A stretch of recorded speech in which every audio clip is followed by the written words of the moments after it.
अत्यंत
प्रेम के साथ महाराज श्री की पुनीत पावन स्मृति में आयोजित इस भगवान सिया राम की पुनीत पावन मंगलकारिणी महिमा को श्रवण करने के लिए उपस्थित भगवत प्रेमी भक्त वृंद, कल आप सभी ने अत्यंत हर्षोल्लास के साथ महाराज श्री का अवतरण दिवस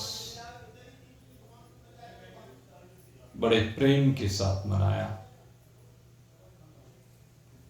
हमारे गुरुदेव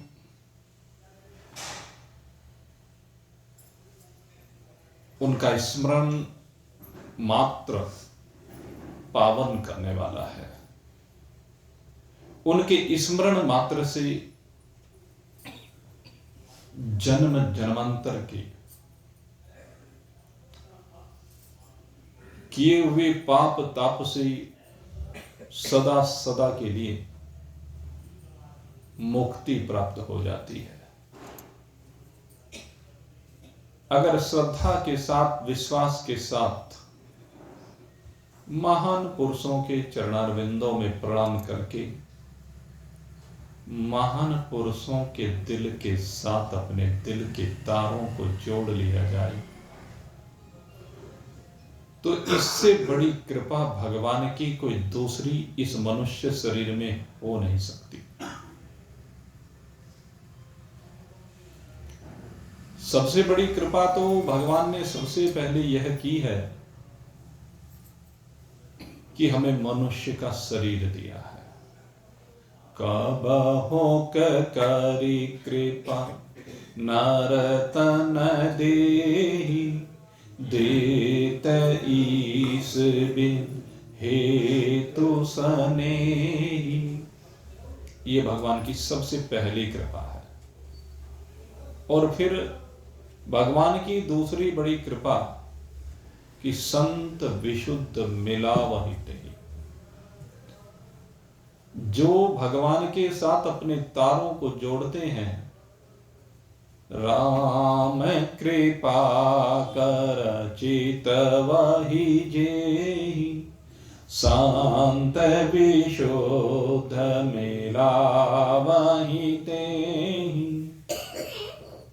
विशुद्ध संत से भगवान मिला देते हैं। और जो संत विशुद्ध होता है ना, वो गंगा जी की भांति होता है। गंगा जी ने कीचड़ में मिलकर के गंगा जी बन जाता है। उसी प्रकार से जन्म जन्मांतर से जीवों ने जो पाप कर्म किए हैं, लेकिन जब सदगुरुदेव के संपर्क में आते हैं तो सदगुरुदेव के संपर्क में आने पर वह पापी से पापी जीव भी गुरुदेव के स्वरूप को प्राप्त हो जाता है। गुरुदेव की विशेषता यही होती है, वो कितने ही पापी उनकी शरण में आ जाएं, वो सब उनकी शरण में आकर के पावन हो जाते हैं, निर्मल हो जाते हैं, विशुद्ध हो जाते हैं। उनके अंदर जो मिलावट का विकारी भाव है, जो 5 भूत और 3 गुणों की मिलावट कर रखी है, उनकी वास्तविकता को वह समझा देते हैं। और ये 5 भूत और 3 गुण कहते हैं किस प्रकार से लीन होते हैं, नष्ट होते हैं। तो कहते हैं ये नहीं कि वो महान पुरुषों के अंदर चले जाते हैं। हमारे पाप वो महान पुरुषों के अंदर नहीं जाते, हमारे दुर्गुण महान पुरुषों के अंदर नहीं जाते, हमारे विकार महान पुरुषों के अंदर नहीं जाते, अपितु कहते हैं कि महान पुरुषों की कृपा से ये पाप कपूर की भांति जैसे उनके संपर्क में आते हैं स्वतः ही उड़ जाया करते हैं। ये महान पुरुषों की विशेषता है। महान पुरुषों के संपर्क में आने पर वो महान बन जाते हैं। और महान पुरुषों की कृपा को लेकर के ये जो रामायण की संरचना हुई है, ये महान पुरुषों की कृपा से ही रामायण की संरचना हुई है। इसमें श्री सूत जी सोनक आदि ऋषियों को एक कथा सुनाते हैं, और वो कथा बड़ी दिव्य है, जिसमें महान पुरुषों की कृपा ऐसे अद्भुत रूप में झलकती है कि हम कल्पना नहीं कर सकते। कहते हैं कि एक सत्य युग की बात है। उस सत्य युग में एक सोमदत्त नाम के ब्राह्मण थे, और उनको जो प्रचलित उनका नाम था वो सोदास था, क्योंकि बहुत ही धर्मपरायण थे, भगवत निष्ठ थे। और इनको कैसे सदगुरु का संग मिला था? कहते हैं गौतम ऋषि जैसे महान पुरुष का संग इनको मिला था। गौतम ऋषि जिन्होंने न्याय शास्त्र की संरचना की है, धर्म धुरंधर है, और गौतम ऋषि से ही उन्होंने पुराणों की कथा का श्रवण किया था। गौतम ऋषि से ही उन्होंने शास्त्रों को पढ़ा था, और उन सब शास्त्रों को पढ़ करके उनका चित्त सदा भगवत में रहता था। वो भगवान शिव की आराधना में ऐसे डूबते कि बस तन्मय हो जाया करते थे।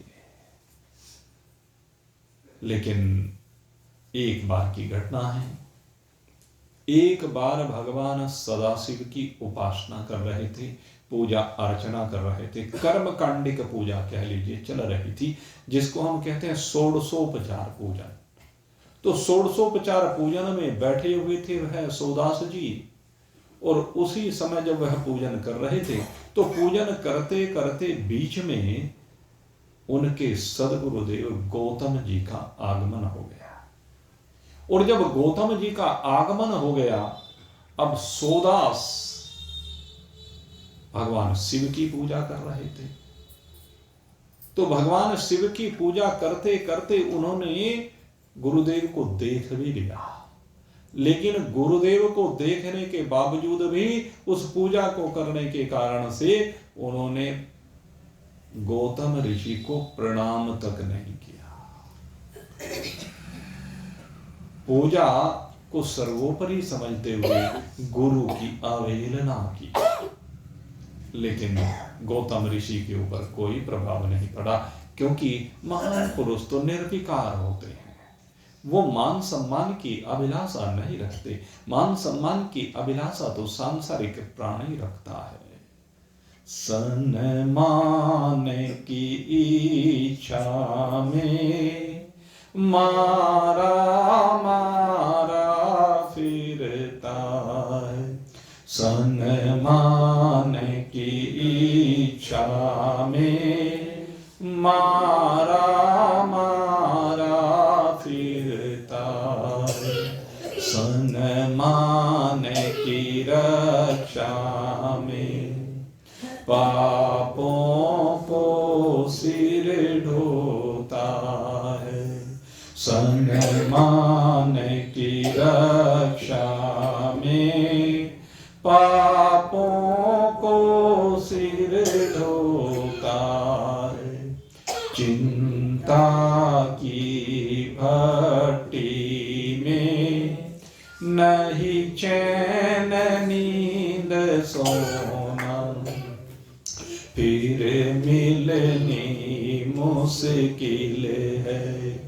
चाहे रोना ही रोना, जीवन की दौलत को विषयों में नहीं खोना, फिर मिलनी मुश्किल है। चाहे रोना ही रोना। ये सांसारिक प्राणी की विशेषता है। वो मान सम्मान के पीछे दौड़ा करता है। मान सम्मान को जबरन प्राप्त करने के लिए न जाने कैसे कैसे जतन करता है।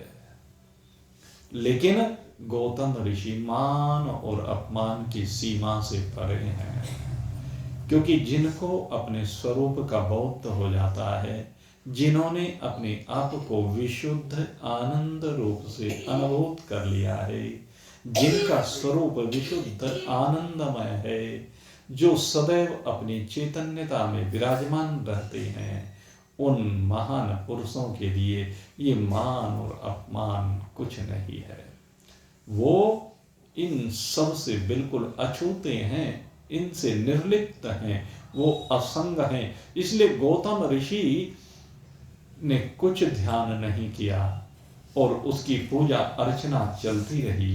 लेकिन जिन भगवान भोलेनाथ की वह पूजा कर रहे थे, भगवान भोलेनाथ ने देखा कि सामने एक ब्रह्मनिष्ठ ब्रह्मवित्त महान पुरुष आकर के विराजमान हुए हैं, और ये जो सदगुरु मुझसे मिलाने वाले, जो इसको पूजा अर्चना की विधि बताने वाले, मेरी आराधना की विधि बताने वाले, जो इसको मेरे में लगाने वाले सदगुरु हैं, उनके आगमन पर इसने उठ करके उनको प्रणाम भी नहीं किया, उनका सम्मान नहीं किया, उनको आसन नहीं दिया। कहते हैं इसके अंदर तो दुष्टता का भाव आ गया है, ये तो आसुरी भाव आ गया है, ये तो राक्षसी प्रकृति है, ये मानवीय प्रकृति नहीं हो सकती, ये दैविक प्रकृति नहीं हो सकती। और भगवान सदाशिव से सहन नहीं हुआ, कहने लगे इस दुष्ट को दंड देना चाहिए, इसको अहंकार हो गया है, ये गुरु को भूल गया है। अरे गुरु की कृपा से ही भव निधि को पार किया जाता है, भव से गुरु की कृपा से तरा जाता है। गुरु कृपा के बिना कहते हैं भगवान शिव और ब्रह्मा भी भव निधि से पार नहीं हो सकते। ऐसे गुरु की ये अवहेलना कर रहा है, और उसी समय कहते हैं भगवान सदाशिव रुष्ट होकर के प्रकट हुए और उसको शाप दे दिया।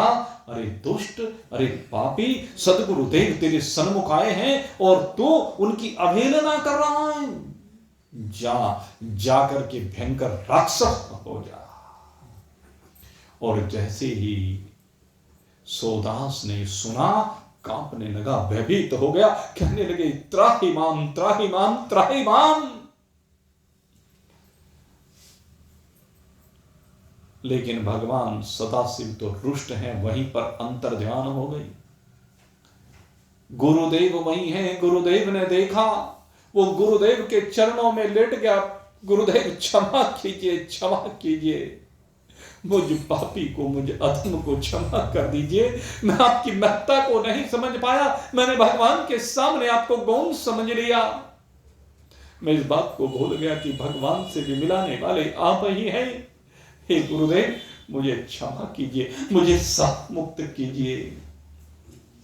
गुरुदेव कहने लगे कि ये तो भगवान सदाशिव का साप है, इस साप से मैं तुझे मुक्त तो नहीं कर सकता, लेकिन भगवान भोलेनाथ से प्रार्थना कर सकता हूं, क्योंकि मैं भगवान भोलेनाथ को अपना इष्ट मान करके सदा उनके साथ अपने तारों को जोड़ने का प्रयास करता हूं। भगवान भोलेनाथ ही मेरे आराध्य हैं। हे भगवान भोलेनाथ, मैं आपसे प्रार्थना करता हूं कि इसके साप को कम कर दीजिए।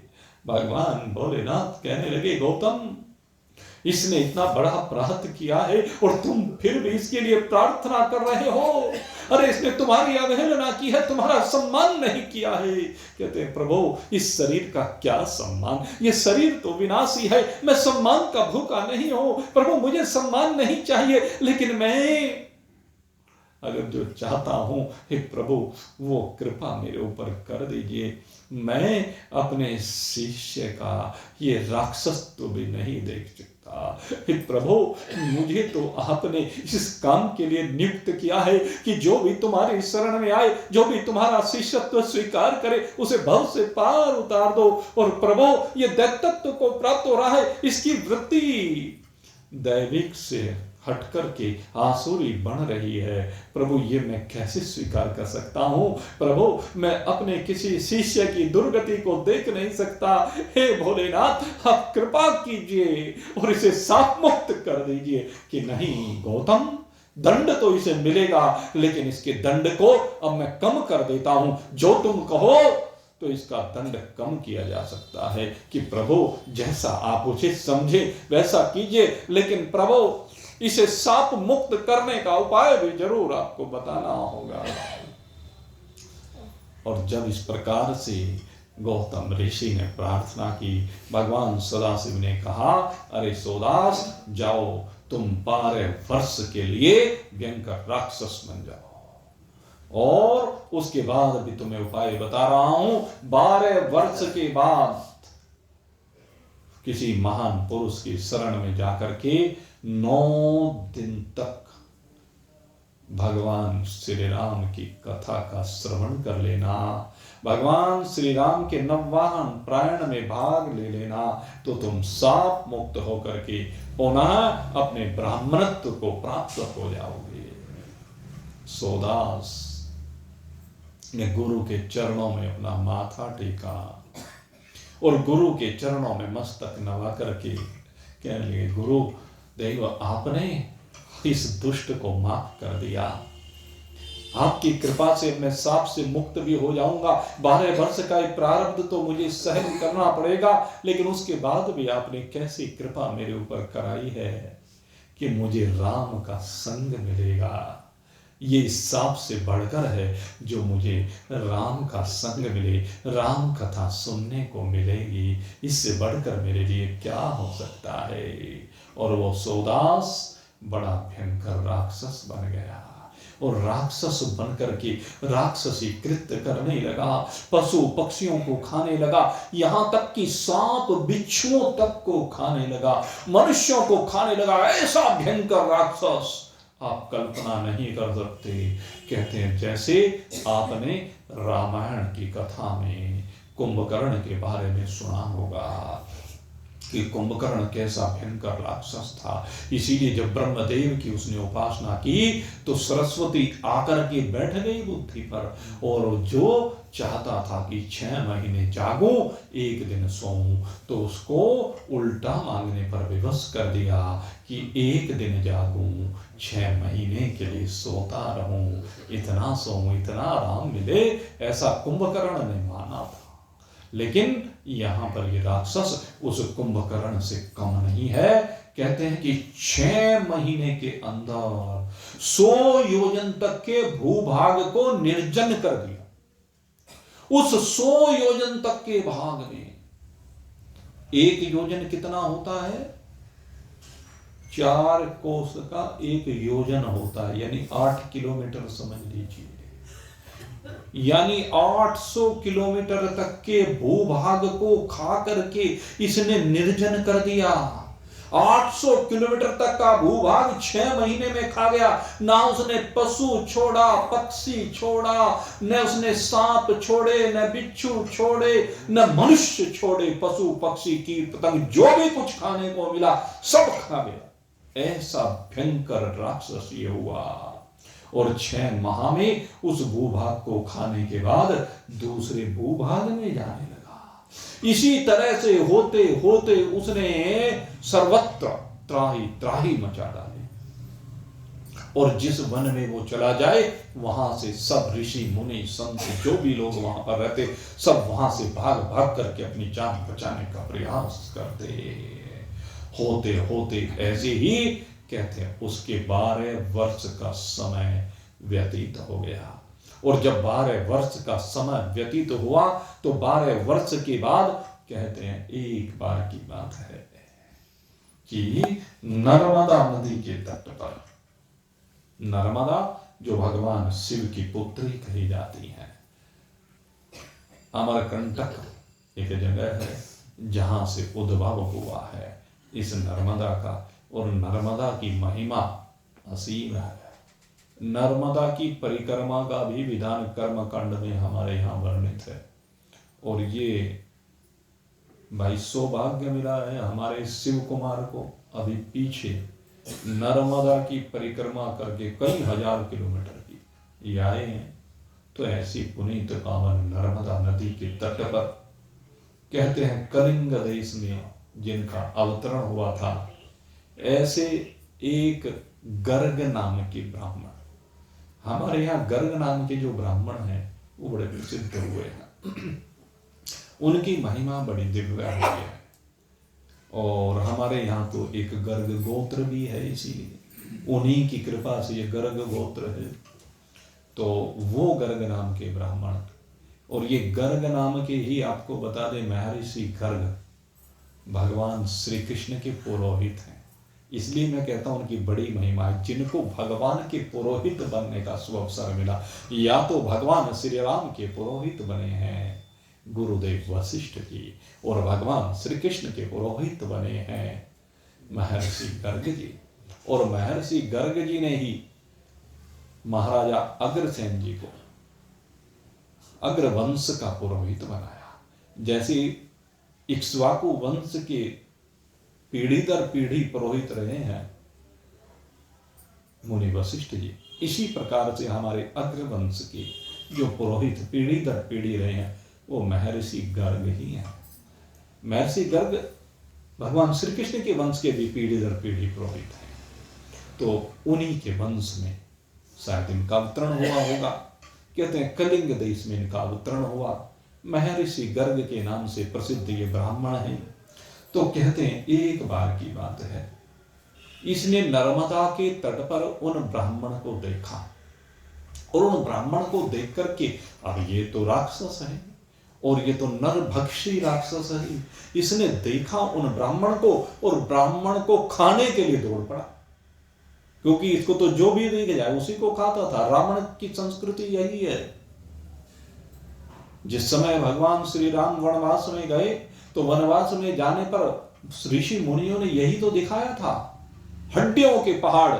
इसने अकेले ने पहाड़ लगा दिए। वहां तो रावण के राक्षसों ने मिलकर के लगाए थे, लेकिन इसने कहते हैं कि हड्डियों के पहाड़ बने। इतने भूभाग को खाया इसने, अनेक पहाड़ हड्डियों के बन गए थे, एक अकेले ने बना दिए। इतने सत्ययुग में हुआ ये सोदास नाम का जो ब्राह्मण है, जो राक्षसत्व को प्राप्त हुआ। लेकिन जैसे ही ये महर्षि गर्ग को खाने के लिए दौड़ा, अपने प्रयत्न में सफल नहीं हो सका, क्योंकि ये महर्षि गर्ग भगवान सदाशिव के नाम का जाप कर रहे थे। ये नाम का जो जाप होता है ना, इसका बड़ा महत्व होता है। और इसकी भी मैं आपको बता दूं, प्रत्यक्ष अनुभूति की हुई है। महान पुरुषों की अपनी अनुभूतियां होती है, और महान पुरुष जब अनुभूति करते हैं, इन मंत्रों का बड़ा दिव्य प्रभाव होता है। इस मंत्र के प्रभाव से कहते हैं ये भगवान सदाशिव के मंत्र का जाप कर रहा था, और उस मंत्र के प्रभाव से वो राक्षस महर्षि गर्ग को छू भी नहीं सका। उसने बड़ा प्रयास किया, लेकिन वो उनका स्पर्श भी नहीं कर सका। ये जाप की महत्ता होती है, नाम की महत्ता होती है। अगर यदि नाम की महत्ता ना हो तो महामंत्र जोई जपत महेशु काशी मोक्ति हेत उपदेशु। तो भगवान भोलेनाथ स्वयं मंत्र का जाप करते हैं। कौन से मंत्र का जाप करते हैं? कहते राम नाम के मंत्र का जाप करते हैं। काशी में कहते हैं जो भी शरीर का त्याग करता है, भगवान सदाशिव कहते हैं कि उसको मृत्यु स्पर्श भी नहीं कर सकती है। ये नाम का प्रभाव है, क्योंकि मरते हुए जीव को भगवान सदाशिव इस राम नाम की औषधि को पिला देते हैं, और जब राम नाम की औषधि वह जीव काशी में पी लेता है, तो इस औषधि के प्रभाव से वो मृत्यु मुखात प्रमुच्यते, मृत्यु के मुख से मुक्त होकर के अमृत को प्राप्त हो जाता है, अमरता को प्राप्त हो जाता है, जन्म मरण के चक्र से मुक्त हो जाता है। यही है महान पुरुषों की औषधि। में उसे बताते हैं कि तो सत्य है, तो नित्य है, तो अनंत है, तो असीम है, तेरे में जन्म और मरना है ही नहीं। न जायते म्रियते वा कदाचित् नाय भूत्वा भविता वा न भूयः अजोनितो शाश्वतोऽयम्। तो क्या है? अजर है, नित्य है, शाश्वत है। तेरे में जन्म और मृत्यु की कल्पना है नहीं। जन्म और मृत्यु अज्ञान के कारण से होती है, अज्ञान ही मृत्यु है। ये शरीर, इसका रूपांतरण इस व्यवहारिक जगत में होता हुआ दिखाई देता है। ये जितने पदार्थ हैं पंचभूतात्मक, इनका रूपांतरण होता हुआ दिखाई दे सकता है, लेकिन इनके अंदर वास करने वाला, या दूसरे शब्दों में वास्तविकता तो कहूं तो जिस राम में इनका वास हो रहा है, जिस राम में इनकी प्रतीति हो रही है, वो राम अजर अमर अविनाशी है।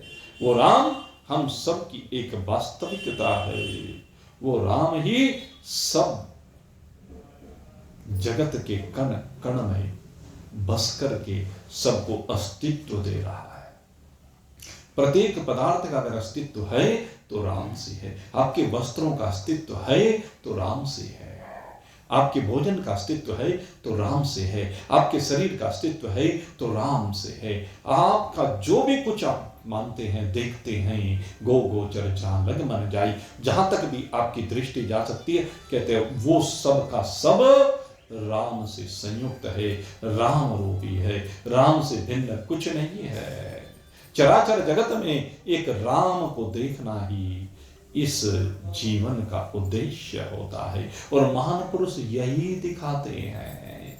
ये जो महान पुरुष हैं, महर्षि गर्ग, जिनको खाने के लिए सोदास दौड़ता है, कहते हैं जब उनको छू भी नहीं पाया तो उनकी महिमा, उनके नाम की महिमा, उस नाम की महिमा, उसको सुनते ही उनके कानों में वो भगवान के नाम पड़ने लगे। क्यों नहीं? क्योंकि जब वो पहले तो वो गर्जन करता हुआ आया, अब राक्षस जब उनके ऊपर खाने के लिए टूट पड़ा तो गर्जना करते हुए उनको खाने के लिए आया, शोर कर रहा, लेकिन जब खा नहीं पाया तो विस्मित हो गया, छू नहीं पाया तो विस्मय हुआ, आश्चर्यचकित हुआ, और आश्चर्यचकित होकर के उनको देखने लगा, निहारने लगा, गौर करने लगा। देखा कि कुछ बुदबुदा रहे हैं। उसने देखा क्या बुदबुदा रहे हैं, और जब देखा कि ये तो भगवान सदाशिव का नाम जप रहे हैं। सदाशिव का नाम जपते जपते उसे एकदम वो पुराने संस्कार स्फुरित हो गए। मेरे मित्रों, एक बार अगर यदि हम इस दिशा में बढ़ जाते हैं, जितना धन अर्जन कर लेते हैं। भगवान श्री कृष्ण कहते हैं नहीं कल्याण कृत कश्चित दुर्गतिरतात गच्छति, कहते कल्याण के मार्ग पर बढ़ने वाले की कभी दुर्गति नहीं होती, क्योंकि अगर यदि किसी प्रारब्ध के कारण से वो दुर्गति को प्राप्त होता भी रहा है तो समय आएगा जिस समय खाद पानी मिलेगा न, फिर से वही संस्कार स्फुरित हो जाते हैं। ये वेदांत का ज्ञान ये कि जो आपने जितना जहां पढ़ लिया, जैसे आप कहते हैं यहां से भगवान बद्रीनारायण की यात्रा पर जा रहे हैं और मार्ग में हरिद्वार आपके पास फोन आ गया कि भाई बीच में कोई बहुत जरूरी काम है, जाओ एक बार देहरादून होकर के चले आओ, तो वो व्यक्ति हरिद्वार से देहरादून चला जाता है और उस काम को निपटाने के बाद फिर से अपनी यात्रा के पथ पर हरिद्वार से ही आगे बढ़ जाता है, वो शामली वापस नहीं आता है। तो उसका वो मार्ग क्योंकि तय हो चुका होता है। और भगवान सदाशिव के नाम का स्मरण करते ही पुराने संस्कार स्फुरित होने प्रारंभ हुए और उस नाम के प्रभाव से, उन संस्कारों के स्फुरण होने के कारण से वो जो सोदास राक्षस भाव को प्राप्त हो गया था, उस राक्षस से मुक्त होने लगा, उसके अंदर श्रद्धा उत्पन्न होने लगी और श्रद्धा उत्पन्न होते होते अपने गुरुदेव गौतम ऋषि का वह वाक्य ध्यान आया कि 12 वर्ष के बाद अगर यदि तुझे कोई महान पुरुष मिले, उनकी शरण में चले जाना और उनसे प्रार्थना करना। किसके लिए प्रार्थना करनी है? स्मरण हो आया, और जब स्मरण हो आया कहने लगे वाह, आज मेरे गुरुदेव ने मेरे ऊपर कैसी कृपा की है। आज मुझे लग रहा है मेरे गुरुदेव साक्षात इन ब्राह्मण देव के रूप में मेरे सन्मुख आ गए हैं। आज गौतम ऋषि को प्रणाम करता है, गुरुदेव की जय जयकार करने लगता है और गुरुदेव की जय जयकार करते हुए उनके चरणों में साष्टांग प्रणाम करता है। हे गुरुदेव, मैं आपकी शरण में आया हूं। तेरी शरण में जो कोई आया वो पार हुआ बस एक ही पल में। तेरी शरण में जो कोई आया वो पार हुआ बस एक ही पल में। इस दर पे हम भी आए हैं, इस दर पे गुजारा करने दो। गुरुदेव दया कर दो मुझ पर, मुझे अपनी शरण में रहने दो। गुरुदेव दया कर दो मुझ पर, मुझे अपनी शरण में रहने दो।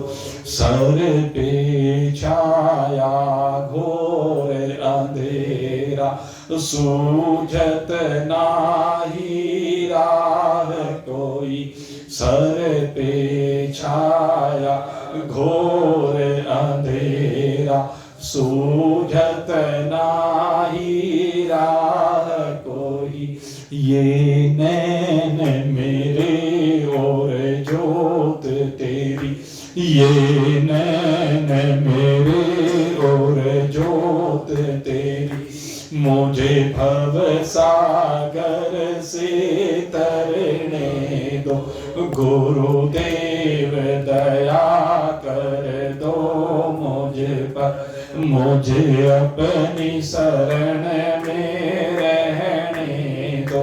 गुरुदेव दया कर दो मुझ पर, मुझे अपनी शरण में रहने दो।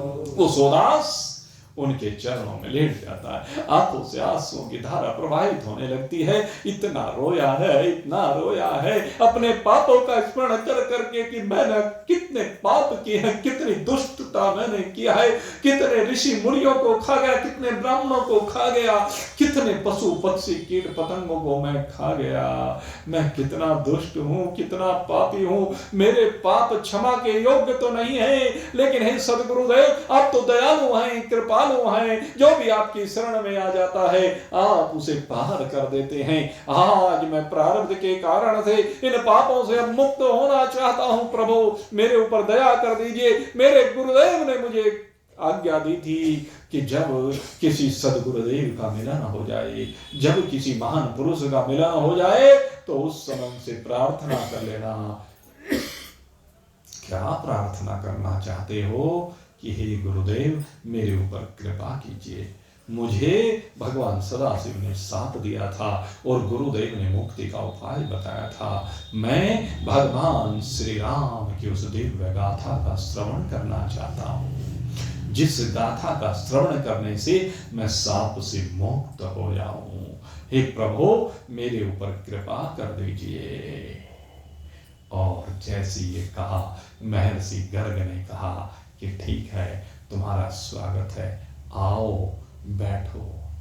और फिर तो महर्षि गर्ग ने कथा सुनानी प्रारंभ की। और जैसे जैसे कथा का श्रवण करता गया सोदास, वैसे वैसे राक्षसी भाव निवृत्त होते चले गए। मेरे गुरुदेव कहते हैं, जब किसी महान पुरुष की शरण में बैठ करके हम उनसे भगवान की कथा का श्रवण करते हैं, भगवान की महिमा को जानते हैं, भगवान के वास्तविक स्वरूप को अनुभूत करना प्रारंभ कर देते हैं, उसकी सतचित आनंद स्वरूपता को कण कण में निहारना प्रारंभ कर देते हैं, तो कहते हैं सारे पाप तापों से मुक्ति होने प्रारंभ हो जाती है। जन्म जन्मांतर के जितने भी संचित कर्म हैं वो सब निवृत्त होने प्रारंभ हो जाते हैं। ज्ञान की ऐसी अग्नि प्रज्वलित होती है कि वो सब जल करके भस्म होते चले जाते हैं। मेरे गुरुदेव ने तो जीवन पर्यंत यही अग्नि प्रज्वलित की है जिज्ञासुओं के हृदय में, जिससे उनके हृदय में बैठे हुए समस्त मल जल करके विनिष्ट हो गए हैं।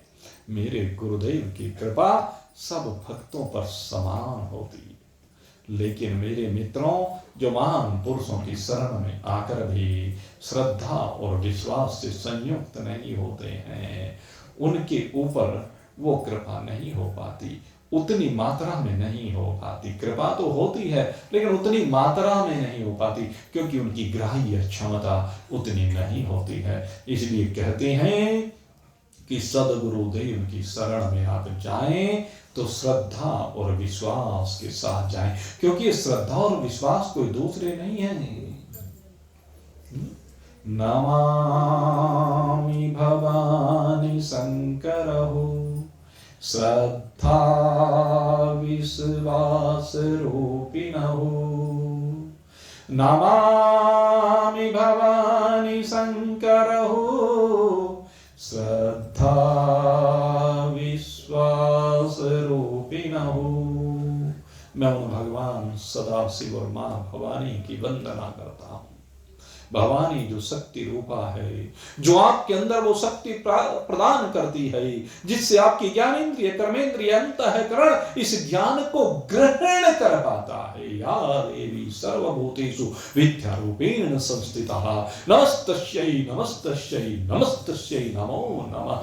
वो मां सरस्वती रूप में जो आपके अंदर वो शक्ति देती है, जिससे आप सुने हुए के ऊपर विचार कर सकते हैं और विचार किए हुए को अपने जीवन में उतार सकते हैं। तो इसलिए कहते हैं उस मां की शरण में जाना अनिवार्य। शक्ति वही देती है, यद्यपि वह शक्ति मेरे भगवान की है। शिव शक्ति, शक्ति तो शिव की है, लेकिन प्रदान करने का काम ये भवानी करती है। इसलिए उसकी शरण में जाना ये श्रद्धा और विश्वास रूपी है। और अगर यदि आप सदगुरु की शरण में श्रद्धा और विश्वास से जाते हैं तो आपको परमात्मा से मिलने से कोई रोक नहीं सकता। लेकिन जिसके अंदर श्रद्धा और विश्वास नहीं होता, याभ्याम विषा न पश्यन्ति, याभ्याम बिना न पश्यन्ति, कहते श्रद्धा और विश्वास के बिना हमें दर्शन नहीं हो सकते। किसके? सीधा स्वांतस्थम ईश्वरम। कहते हैं वो सिद्धि नहीं मिल सकती, वो परमात्मा नहीं मिल सकता। कौन सा परमात्मा? कहते हैं जो हमारे हृदय में बैठा हुआ है, इस दिल के अंदर वो दिलदार जो बैठा हुआ है, वो परमात्मा जो हमारे अंदर बैठा हुआ है, उसके दर्शन नहीं हो सकते। क्योंकि ये दर्शन तभी होते हैं जब श्रद्धा और विश्वास होता है, और श्रद्धा और विश्वास के होने पर ही अज्ञान अंधकार समाप्त होता है। जब श्रद्धा और विश्वास के साथ गुरु वचनों में ध्यान लगाया जाता है, गुरु के वचनों को सुना जाता है, तो एक एक करके सारी ग्रंथियां खुलने लगती हैं, एक एक करके सारे भूत लय होने लगते हैं। ये पृथ्वी जल में लय होती है, जल अग्नि में लय होता है, अग्नि वायु में लय होती है, वायु आकाश में लय होती जाती है, और ये आकाश अपने उत्पत्ति स्थल तम प्रधान प्रकृति में लय को प्राप्त होता है। तम प्रधान प्रकृति, रज प्रधान प्रकृति और सत्व प्रधान प्रकृति, तीनों प्रकृति मूल प्रकृति में लय हो जाती है। महा तत्व के साथ एक रूप होकर के आखिर में ये परमात्मा के अंदर ही विराजमान है। परमात्मा की ही शक्ति है। परमात्मा से जो भिन्न होकर के अनेक रूपों में प्रकट होती है, वही शक्ति परमात्मा के साथ एक रूप होकर के साम्य अवस्था में विराजमान हो जाती है, शांत हो जाते हैं। शांतम शाश्वतम प्रमेय, ये वो प्रमेय पदार्थ, ये वो वास्तविक पदार्थ, ये हम अनुभव करते हैं महान पुरुषों की कृपा से। सोदास महान पुरुषों की कृपा से 9 दिन तक भगवान श्री राम की दिव्य कथा को, भगवान श्री राम की उस अपने स्वरूप जो हमारा वास्तविक स्वरूप है, उस कथा को सुन करके ये महर्षि गौतम के दर्शन को प्राप्त हुआ, और उनकी कृपा से यही लोक का परित्याग करके भगवान के लोक को गया है।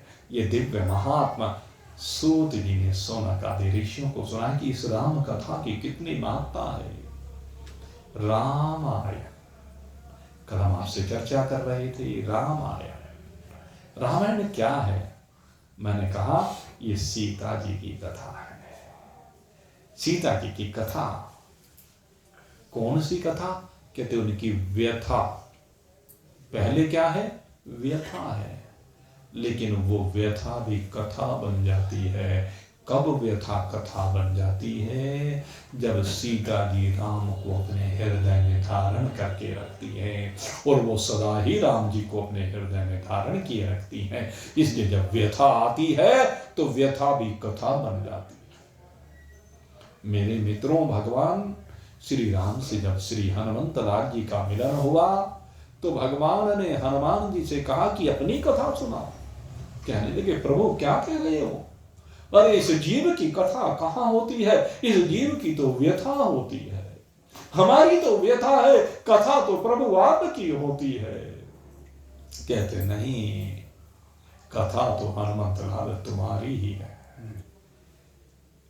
ये राम का प्रभाव है, ये राम की विशेषता है कि एक बानर भी अगर भगवान की शरण में आ जाता है और अपने हृदय में राम को बसा ले जाता है, तो उसकी भी कथा बन जाती है। और न केवल कथा बन जाती है श्री हनुमंत लाल की, अपितु जहां पर ये राम होते हैं, जिस मंदिर में मेरे राम होते हैं, उनके चरणों में भक्त ये दास हनुमान भी होता है। ये कारण है क्योंकि उन्होंने हमेशा राम को हृदय में बसाया है।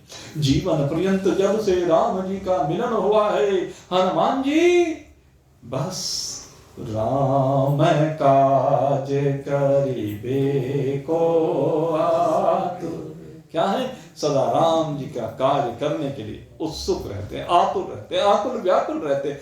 जीवन पर्यंत केवल राम जी का कार्य ही किया है, हर समय राम जी का स्मरण रहता है, राम जी के अतिरिक्त इनको और कुछ स्मरण रहता ही नहीं है। बस राम राम राम, हर समय राम ही राम। और जब हर समय राम ही राम रहता है, तो आप जानते हैं कितनी सुंदर दिव्य एक घटना आती है। घटना किस समय की है? राज तिलक की घटना।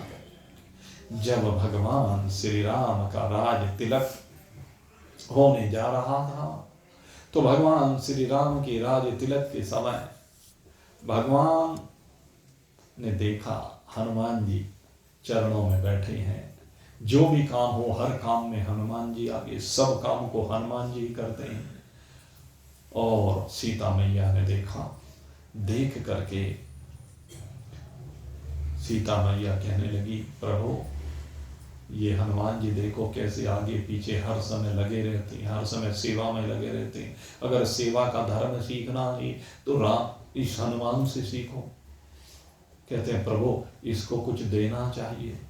अब देने की जब बात हुई तो उसी समय आप जानते हैं विभीषण जी वो लंका से आए थे भगवान श्री राम के राज तिलक में। और भगवान श्री राम के राज तिलक में जब लंका से आए थे तो एक बहुत सुंदर बड़ी अनमोल मोतियों की माला लेकर के आए थे। और वो जो मोतियों की माला लेकर के आए वो लाकर भगवान को भेंट की थी। और भगवान को जो माला भेंट की थी, माता सीता कहने लगी इसको कुछ तो भेंट कीजिए। और भगवान श्री राम और सीता जी श्री हनुमंत लाल को माला भेंट कर देते हैं।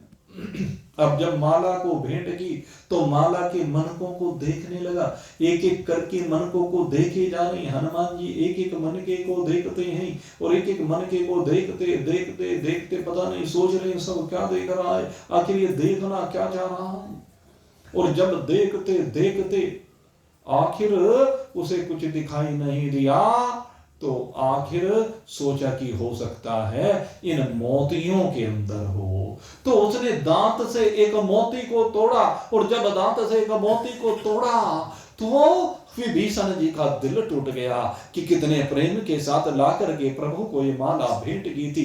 ऐसी अनमोल माला, ऐसी दिव्य माला ला करके भेंट की। और जब भी कोई व्यक्ति किसी को कोई भेंट करता है ना तो एक स्वाभाविक सा उसके प्रति उसका लगाव बन जाता है। यद्यपि जब हमने किसी को कोई चीज भेंट कर दी तो फिर उसके बाद उसके ऊपर न तो हमारा अधिकार रह जाता है न उसके बारे में कुछ सोचना, अगले कुछ भी करे उसका, लेकिन फिर भी अपने सामने उस वस्तु को नष्ट होते नहीं देख सकते। विभीषण जी भी सोचते हैं कि क्या कहूं, अब पहले तो कुछ कहने की हिम्मत नहीं हुई, लेकिन एक मोती तोड़ा, दो तोड़े, तीन तोड़े, अब उनसे सहन नहीं हो रहा है, दिल टूटा जा रहा है। कहने लगे अरे हनुमान क्या कर रहा है, कहने लगे इस मोती को तोड़ करके देख रहा हूं। कहने लगे तोड़ को क्या देखेंगे, इतने अनमोल मोती, एक एक मोती इतना कीमती है तो इनको तोड़े जा रहा है, चबाए जा रहा है। बंदर का बंदर ही रहा, बंदर क्या जाने अदरक का स्वाद, तुझे क्या पता इस मोतियों की माला कितनी अनमोल है।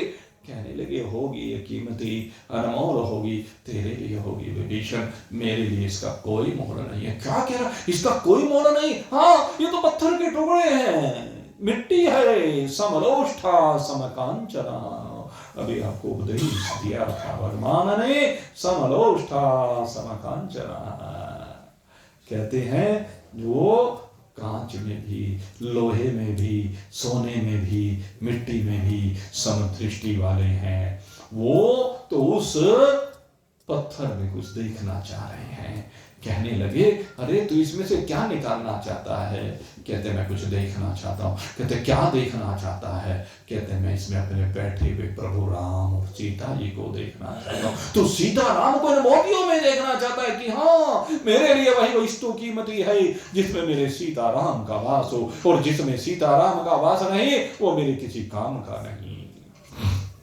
कहने लगे हर जगह पर सीता राम का वास थोड़ा ही ना होता है। कहने लगे मैंने तो यही सुना है, सिया राम मैं सब जग जानी, सिया राम मैं सब जग जानी, करहु प्रणाम जोर जुग पानी। कहते मैं तो सर्वत्र जड़ चेतन जग जीव जत सकल राम मैं जान, बंदहु सबके चरण कमल सदा जोर जुग पानी। कहते हैं मैं तो चराचर जगत में राम के अतिरिक्त कुछ देखता नहीं हूँ, मुझे तो चराचर जगत में राम को देखना है, और जिस वस्तु में मेरे राम नहीं वो मेरे काम की नहीं। कहने लगे फिर तो तेरा जो ये शरीर है इसी में क्या राम बैठे हैं? राम तो सिंहासन पर बैठे हुए हैं, ये युगल सरकार सामने बैठे हुए हैं, इनके दर्शन सामने बैठ करके किए जाते हैं। कहने लगे तेरा जो ये शरीर है ये भी तो मिट्टी का बना हुआ है, अगर ये पत्थर है तो तेरा शरीर में मिट्टी है, पत्थर है। कहने लगे इसमें भी तो राम नहीं है। कहने लगे किसने कहा? कहले कौन कहता है कि इसमें राम नहीं है? कहते मेरे तन में राम, मेरे मन में राम। मेरे तो तन में भी, मेरे मन में भी राम है, मेरे रोम रोम में बसे हैं राम, मेरे तो रोम रोम में राम है। कहते अच्छा इतना घमंड है, इतना अहंकार है, वो राम तेरे अंदर बसे हुए कि हाँ? कहने लगे जरा दिखा तो सही कहां बसे हैं। प्रहलाद से हिरण्यकशिपु ने भी कहा था कहां है तेरे राम, क्या इस खंबे में भी है? प्रहलाद ने कहा था हाँ खंबे में भी राम है, उस पत्थर में भी राम है। मेरे मित्रों, अगर भक्त की भावना होती है तो पत्थर में राम प्रकट हो जाते हैं। और इस बात का प्रत्यक्ष प्रमाण हमने देखा है। वो जो अभी 22 जनवरी को मेरे राम 500 वर्ष के वनवास के बाद उस पत्थर में ही तो प्रकट हुए हैं। क्या अद्भुत दिव्य छटा है, क्या अद्भुत अलौकिक छटा है। उसमें से राम साक्षात निहारते हुए नजर आते हैं। मेरे मित्रों, ये मंदिरों में जो हम प्राण प्रतिष्ठा करते हैं, इन प्राण प्रतिष्ठा में राम का ही तो आह्वान किया जाता है। और उस पत्थर की मूर्ति में जिसको तराश तराश करके कारीगर ने बनाया है, कारीगर ने तो कभी शुद्धि अशुद्धि का भी ध्यान नहीं रखा है। उसके ऊपर बैठ करके पैर उसके ऊपर रख रख करके उसको तराशा है। लेकिन उस कारीगर की कल्पना ने जब मूर्त रूप लिया है, उसमें जब हम पवित्र करके भगवान का आह्वान करते हैं, प्राण प्रतिष्ठा का अर्थ होता है भगवान का आह्वान किया जाता है। क्योंकि भगवान कण कण में विराजमान है, तो हम अपनी भावना के अनुसार उनका आह्वान करते हैं। और हमारे आह्वान को अगर हमारी श्रद्धा है, हमारी निष्ठा है, हमारा समर्पण है, हमारा प्रेम है, तो उन पत्थर की मूर्ति में भी हमारे भगवान प्रकट हो जाते हैं। ये तो देखने वाली आंखें चाहिए उन अज्ञानियों को दिखाई नहीं देते, जिनकी श्रद्धा नहीं होती, जिनकी निष्ठा नहीं होती। और वो रावण के वंशज ही हो सकते हैं, कोई दूसरे नहीं हो सकते। रावण जो होते हैं उनको राम दिखाई नहीं देते, उनको भगवान दिखाई नहीं देते। लेकिन जो भक्त होते हैं उनको राम के अलावा कुछ दिखाई नहीं देता। विभीषण जी ने कहा, और विभीषण जी ने जब कहा कि दिखा कहां है तेरे शरीर में राम, कहने लगे देखना चाहते हो कि हाँ। और हनुमंत लाल ने जैसे ही विभीषण ने कहा, उन्होंने आओ देखा ने ताओ, तुरंत अपने दोनों हाथों को आगे बढ़ाया और लेकर के आए अपने हृदय की ओर, और तुरंत हृदय को चीर करके दिखा दिया, सीना खोल करके। और जैसे ही अपने हृदय को खोल करके दिखाया है, मेरे मित्रों, जो युगल सरकार उस राज सिंहासन पर विराजमान थे, वही दिव्य छवि हनुमान जी के हृदय में विराजमान है। वो दिव्य युगल सरकार के सबरे हनुमान जी के हृदय में दर्शन किए हैं। सब नतमस्तक हो गए कि भक्त तो देखे हैं, लेकिन हनुमान के जैसा नहीं देखा। इसीलिए हनुमान की कथा है रामायण। किसकी कथा है रामायण? हनुमान की कथा है, सीता जी की कथा है, उस केवट की कथा है, उस भीलनी की कथा है। और मैं कहता हूं ये सब आपकी भी कथा हो सकती है, अगर यदि आप राम में हो जाएं, अगर अपने दिल में राम को बसा लें। और राम को दिल में बसाने का एक ही सूत्र है, राम काज करे देखो आतुर। जब भी कोई राम का काज हो तो उस राम को काज को करने के लिए तुरंत खड़े हो जाएं, तन से, मन से, धन से, हर तरह से। राम काज में जो सबसे आगे बढ़ करके सहयोग करता है, मेरे मित्रों, भगवान उसके सहयोग को भुलाते नहीं हैं। और इसका सबसे बड़ा प्रमाण वो एक गिलहरी है।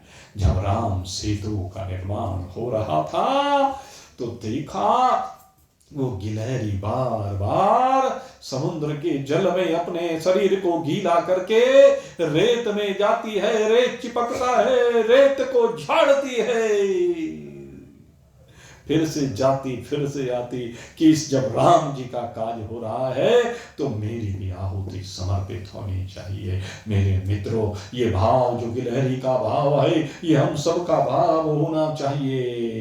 कहते हैं इतने बड़े काम में इतने से रेत से क्या होगा? मैं कहता हूं बूंद बूंद से बनता सागर, बूंद बूंद से ही सागर बनता है। कभी ये नहीं मानना चाहिए। जब भी कोई अच्छा कार्य हो हमेशा हमें आगे बढ़कर के सहयोग करना चाहिए, चाहे एक कण का ही सहयोग क्यों ना हो, वो कण भी उसमें समाहित हो जाता है। जिस प्रकार से आपको एक दृष्टांत सुनाया था, वो एक महात्मा ने यज्ञ किया तो दूसरे महात्मा ने उस यज्ञ में आहुति समर्पित करने के लिए 2 इलायची भेज दी। वो 2 इलायची की आहुति जब श्रद्धा के साथ दी गई तो सार्वभौम हो गई, उस यज्ञ में निमित्त बन गई, उसकी सुगंध सर्वत्र विस्तारित हो गई, सब जगह।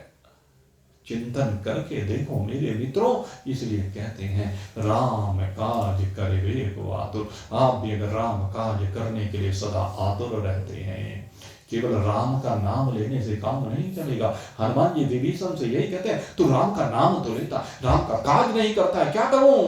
कहने राम का काज भी कर, मुझे रास्ता बता पहले सीता जी का, और फिर कहते रावण को रास्ता दिखा राम का।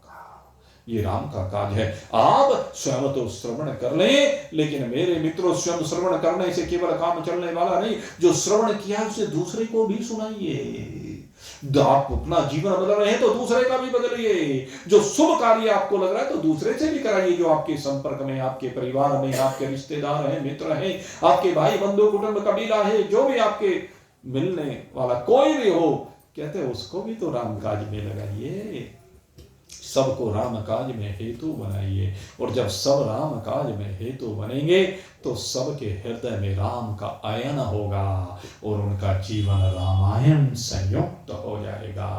यही मेरे राम की विशेषता है। कहते हैं जो अपने हृदय में मुझे बसा लेता है मैं सदा सदा के लिए उसका हो जाता हूँ। यही है रामायण की कथा, यही है मेरे राम जी की कथा।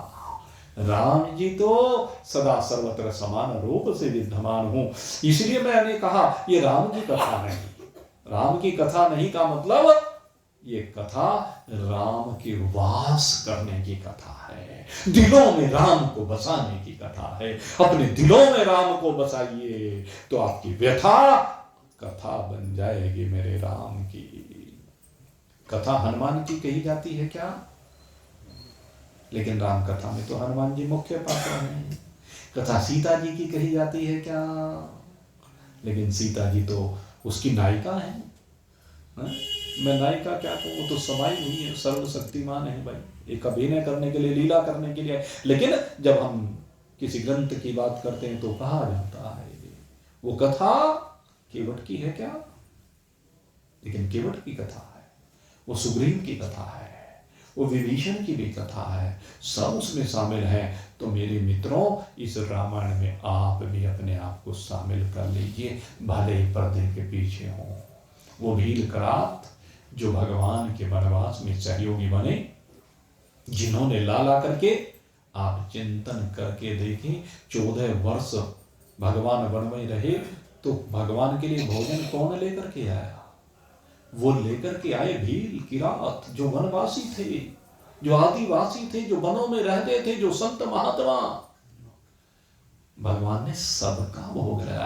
अरे तो समर्पित कर दो सही, तो ये क्यों सोच रहा है कि मुझे इतना करना है, इतना करना है? अरे मैं कहता हूं भगवान को तो तू एक पत्ता ही समर्पित कर दे, एक फल ही ला करके समर्पित कर दे, एक मिठाई का पीस ही ला करके समर्पित कर दे, 2 मुट्ठी अन्न के समर्पित, कुछ तो कर समर्पित, अपना भाव बना। तो भगवान तो श्रद्धा के साथ जो भी कोई उसको भोग लगाता है उसको बड़े भाव के साथ स्वीकार करते हैं। यही है राम कथा में जुड़ने का तरीका, यही है रामायण में बसने का तरीका। वो भील किरात ऐसे ही बस गए हैं। मेरे मित्रों ये राम जी की कथा मेरे गोस्वामी तुलसीदास जी ने और सबसे पहले श्री वाल्मीकि जी ने रची है इस मृत्यु लोक में। वैसे तो भगवान शंकर ने रची, और भगवान शंकर के बाद महर्षि वाल्मीकि जी ने रची। और वाल्मीकि जी ने जो इस कथा को रचा, इस कथा को रचने के पीछे भी एक घटना हुई, और ये घटना सीधी सी सीता जी से जुड़ी हुई है। इसके अंदर अगर यदि हम ढूंढेंगे, विचार करेंगे, तो सीता जी इसके अंदर हमें समाहित मिलेंगी। एक दिन की घटना, महर्षि वाल्मीकि जी जा रहे थे नदी के किनारे स्नान आदि करने के लिए, और उसी समय उन्होंने क्या देखा कि व्याघ आया और वृक्ष पर बैठा था एक नर और मादा का जोड़ा, क्रोंच पक्षी का। और क्रोंच पक्षी के उस जोड़े को देख करके उस निषाद ने एक अपना बाण निकाला, कह लीजिए, और एक जोड़े में से एक का शिकार कर दिया। उस नर पक्षी का जैसे ही शिकार हुआ, वो जो उसकी सहयोगी थी, उसकी अर्धांगनी थी, वो रुदन करने लगी। उसका करुण क्रंदन वाल्मीकि जी से देखा नहीं गया। वो दया के भाव से संयुक्त हो गए और रुष्ट भी हो गए। कल आपको कहा था ना, करुणा निधि से मिलना है तो करुणा क्रंदन करना सीखो।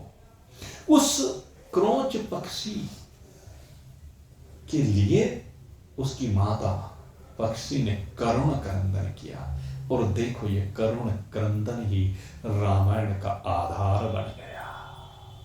अब चिंतन करके देखो, वो करुण क्रंदन माध्यम बना है, तो क्या उसके ऊपर भगवान की कृपा नहीं होगी? क्योंकि उसके लिए वाल्मीकि जी रुदन करने लगे और रुष्ट हो गए उस व्याघ से, और शाप दे दिया, तुझे कभी शांति ना मिले। मां निषाद प्रतिष्ठां तमगम शाश्वती यत क्रोंच मिथुनादेकमवधि काम मोहितम।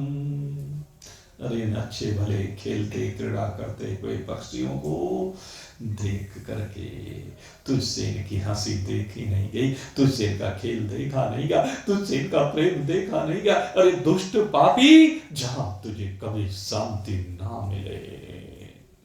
अब वाल्मीकि जी ने साथ तो दे दिया, लेकिन उसके बाद चिंतन करने लगे। अपने शिष्यों के साथ जब आए तो चिंतन किया कि मेरे मुख से क्या निकला, और उसके ऊपर जब चिंतन किया तो देखा ये तो चरणबद्ध है। कहने लगे इसमें तो 8-8 अक्षर के 4 चरण हैं, और उनको देख करके उन्होंने सोचा अरे ये तो गाया जा सकता है। और जब उसका गायन करने लगे, आप देखिए उसका गायन करते करते श्री नारद मुनि का प्रकटन हुआ। कहने लगे तुम्हारे मुख से ये सृष्टि का प्रथम श्लोक प्रकट हुआ है, अनुष्टुप छंद प्रकट हुआ है, तुम इससे राम कथा का निर्माण करो, राम की कथा लिखो, राम का गायन करो, राम की महिमा को गाओ। मैं कैसे राम जी की महिमा को गा सकता हूं? उसी समय ब्रह्मदेव का प्रकटन हुआ, और ब्रह्मदेव ने आकर कहा कि हाँ नारद जी ठीक कह रहे हैं वाल्मीकि जी, तुम्हें जो तुम्हारे गुरुदेव ये नारद मुनि, गुरु की कृपा है, व्यास भगवान के ऊपर भी नारद जी की कृपा हुई है, और ये महर्षि वाल्मीकि जी के ऊपर भी नारद जी की कृपा हुई है। गुरु रूप में आए हैं, सदगुरु देव हैं नारद मुनि, और उन्हीं की कृपा से आज ब्रह्मदेव का दर्शन हुआ, ब्रह्मदेव प्रकट हुए, और ब्रह्मदेव ने आशीर्वाद दिया कि राम कथा की संरचना करो। अगर राम कथा की संरचना करोगे तो कहते हैं तुम्हें सब कुछ भूत भविष्य वर्तमान का यही बैठे बैठे ज्ञान हो जाएगा। राम जी का अवतरण हो चुका है, और सबसे बड़ी बात है इस राम की कथा की रचना जब तुम करोगे तो तुम्हें राम मिल जाएंगे, राम जी का मिलन होगा, राम तुम्हारे यहाँ जरूर आएंगे। तुम्हें सौभाग्य दिया जा रहा है। और तब श्रीमद् वाल्मीकि रामायण की संरचना की है महर्षि वाल्मीकि जी ने। और उसके बाद कहते हैं इस कलियुग में उन्हीं राम जी की गाथा को गाया है गोस्वामी तुलसीदास जी महाराज। गोस्वामी तुलसीदास जी से पूर्व इस गाथा को संस्कृत में देववाणी में गाया जाता था, इसलिए उतनी प्रचलित नहीं हो पाती थी। लेकिन जब गोस्वामी जी महाराज ने कहा कि मैं जन जन की भाषा में गाऊंगा जिससे हर व्यक्ति इसको समझ सके, तो एक घर घर में पूज्य हो गए। थोड़ा सा ये तो जरूर है कि गोस्वामी जी महाराज ने वाल्मीकि रामायण के प्रसंगों को कुछ परिवर्तित करके हमारे सम्मुख रखा, और उसके पीछे कारण है। वाल्मीकि जी उसी काल में हुए हैं, तभी अवतरित हुए हैं। उन्होंने यथार्थता को वर्णित किया है उस समय की देशकाल परिस्थिति के अनुसार। और गोस्वामी जी के समय में परिस्थितियां बदल गई थी, यवन यहां पर आ गए थे। उन्होंने जन जन के हृदय में राम को बसाने के लिए थोड़ा सा कथानकों में अपने हिसाब से मिठास मिलाई है। गोस्वामी जी महाराज ने इसमें मिश्री घोल दी है। इन प्रसंगों को रोचक बना करके हमारे सामने प्रस्तुत किया है, लेकिन मूल भाव में कहीं कोई अंतर नहीं है, और अधिक मिठास हो गई है। वाल्मीकि जी की रामायण दूध है और गोस्वामी जी की रामचरितमानस उस मिश्री मिली हुई दिव्य अलौकिक कड़ी हुई रबड़ी कह लीजिए, रबड़ी है। तो अब आप चिंतन कीजिए, दूध और रबड़ी में क्या स्वादिष्ट होता है। तो मेरे मित्रों, इसीलिए गोस्वामी जी तुलसीदास जी ने हमें रबड़ी खिलाई है, और रबड़ी का आनंद अपना अलग ही होता है। बनती दूध से ही है, समाहित उसमें दूध ही है। जैसे कण कण में राम समाया हुआ है, ऐसे उस रबड़ी में कण कण में वो दूध ही समाया हुआ है। तो मेरे मित्रों, ये जो भाव है गोस्वामी जी का, बड़ा दिव्य भाव है। यद्यपि काशी के विद्वानों ने मान्यता नहीं दी, लेकिन उन्होंने तो अपने भगवान भोलेनाथ को समर्पित कर दी। कहने लगे, विद्वानों तुम्हारी बुद्धि तो तर्क बुद्धि है, इसको तर्क बुद्धि से ग्रहण नहीं किया जा सकता। इसको तो अगर ग्रहण करना है तो प्रेमोपासन करना सीखो। ये तो प्रेम बुद्धि से ग्रहण करने की चीज है, और मैं प्रेम के साथ अपनी श्रद्धा के पुष्प को भगवान भोलेनाथ को समर्पित करता हूँ। गए भगवान काशी विश्वनाथ के मंदिर में और भगवान भोलेनाथ को समर्पित कर दी, और भगवान भोलेनाथ ने सहर्ष उसको स्वीकार किया है। लेकिन उन विद्वानों ने ला करके उसके ऊपर अनेक शास्त्र रख दिए, दबा दिए रामचरितमानस को। लेकिन प्रातः काल जब ताला खोला गया मंदिर का, जब कपाट खोले गए, तो कपाट खोलने पर उन विद्वानों ने आकर के देखा कि जिस रामचरितमानस को सबसे नीचे दबा दिया गया था, भगवान सदाशिव ने उस रामचरितमानस को अपने शीश पर धारण किया हुआ है, और उसके ऊपर अपने हस्ताक्षर कर दिए हैं, सत्यम शिवम सुंदरम। उस रामचरितमानस को अपना आधार दे दिया है शिवम लिख करके। कहते ये सबके लिए कल्याणकारी होगा। ये मेरे दिल का भाव है। ये गोस्वामी जी के अंदर जो भाव बना है वो मेरे दिल का भाव बना है, जो मैंने गाया था, मैंने जिसको अपने मानस में रखा था, वही मानस ये रामचरितमानस के रूप में गोस्वामी जी ने प्रकट कर दिया है। बड़ी तपस्या, और कहा यही सत्य है, यही सुंदर है। हस्ताक्षर कर दिए, और जिस पर भगवान शिव हस्ताक्षर कर दें मेरे मित्रों, अब उसकी महिमा का गान कौन कर सकता है। उसकी महिमा तो अलौकिक हो ही जाती है, उसकी महिमा तो दिव्य हो ही जाती है। वर्णानामर्थ संघानाम रसानाम छंदसामपि मंगलानां च कर्तारहु वंदे वाणी विनायको। गोस्वामी जी महाराज ने बड़ी लंबी चौड़ी स्तुति की है, अनेक प्रकार से प्रणाम किया है, सबको प्रणाम किया है। माँ सीता को प्रणाम किया है, भगवान राम को प्रणाम किया है, भगवान भोलेनाथ को, ब्रह्मदेव को, सरस्वती को, जितने भी देवी देवता, बड़ी लंबी चौड़ी स्तुति, इतनी लंबी चौड़ी स्तुति, वंदना, नमन, कहते हैं आपको कहीं देखने को नहीं मिलेगा। हम तो बस सब में राम को देख करके एक ही बार सबको नमन कर लेते हैं। सिया राम महा सब जग जानी, करहु प्रणाम जोग जग पानी। क्योंकि राम जी सब में बसे हुए हैं, और उन्हीं राम जी की गाथा आगे कहते हैं कि भारद्वाज मुनि बसहि प्रयागा, तिन्हि राम पद अति अनुरागा। कहते हैं कि प्रयाग में भारद्वाज नाम के ऋषि वहां पर बसते हैं, और उनका भगवान राम के चरण कमलों में विशेष अनुराग है। और कहते हैं एक बार की घटना है कि माघ के समय पर प्रयाग की, आप भी इस समय आप जानते हैं, ये हमारे लिए बड़ा दिव्य अवसर है। इस कथा की माघ मास में बड़ी महत्ता है। माघ मास का बड़ा दिव्य महात्मा है। आपको बताएं, रामायण कथा 3 महीनों में सबसे श्रेष्ठ मानी जाती है। एक तो कार्तिक के महीने में, जिसमें सोदास ब्राह्मण ने इस कथा को सुना है, और एक है माघ मास का महीना। कहते हैं मकर की संक्रांति के बाद सब ऋषि मुनि मकर स्नान के बाद चलने लगे। उस समय इससे ये भी लगता है कि उस समय इस माघ मास में ही मकर की संक्रांति हुआ करती थी। तो काल चक्र बदलता है, क्योंकि स्पष्ट लिखा है गोस्वामी जी महाराज ने।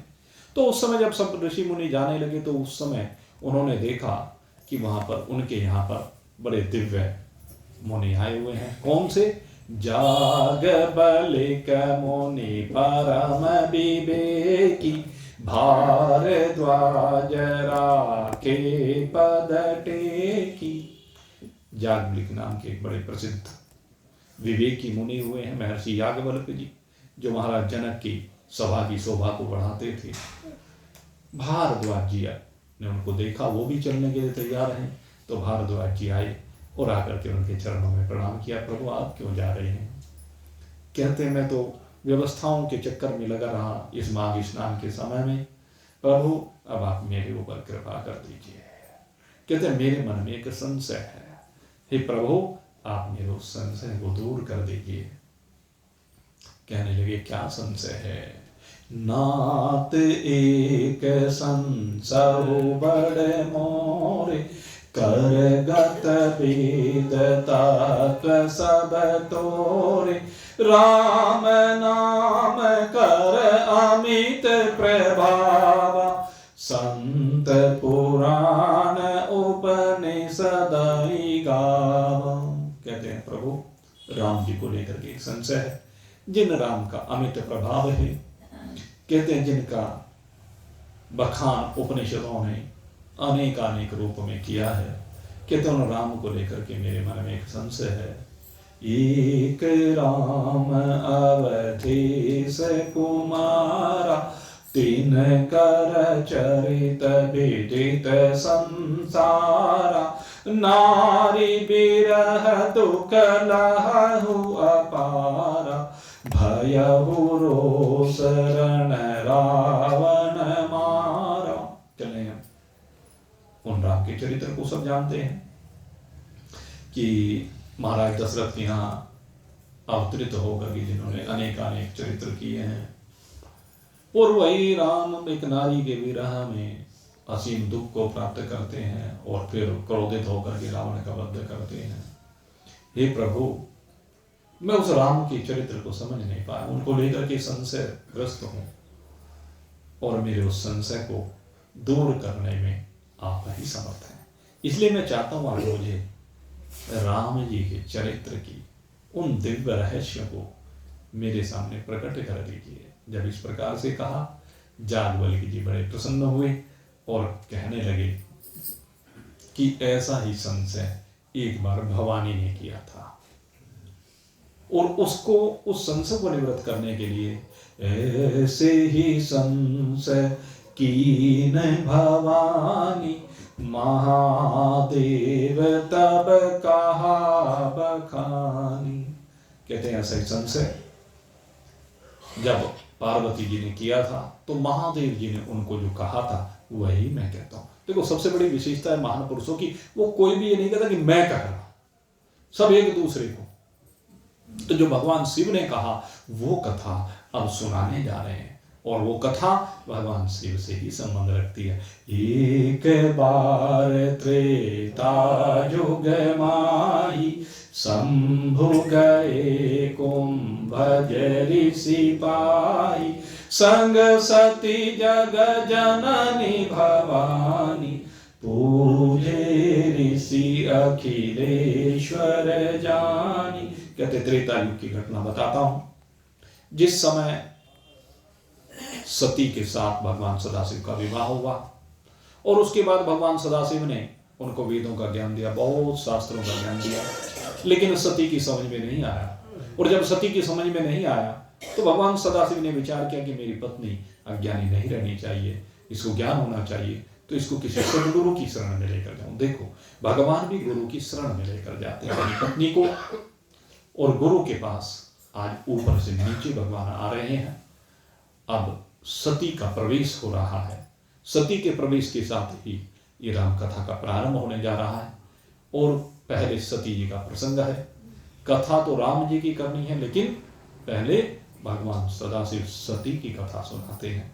और वो कथा अब आपके सन्मुख ये भाई शिव कुमार रखेंगे। आज सती प्रसंग थोड़ा सा उसका जो भी आपके सामने जितना संभव है, जितने समय में, वो आपके सन्मुख रखने के लिए आपके बीच में भाई शिव कुमार जी आ रहे हैं। और कल हम आपके बीच में भगवान सदाशिव के और माँ पार्वती के विवाह के प्रसंग को और भी अन्य बहुत सी कथाएं आपके सन्मुख आएंगी, जो भी भगवान की इच्छा होगी। क्योंकि भाई जो हम तैयारी करके लाए तो वो तो कुछ होता नहीं है, होता वो है वो वही जस राम रचित को कर तर्क बढ़ावे शाखा। तो हम तो राम जी को जो उसकी इच्छा होती है सो वो बुलवा देते हैं। बोलिए सियावर रामचंद्र भगवान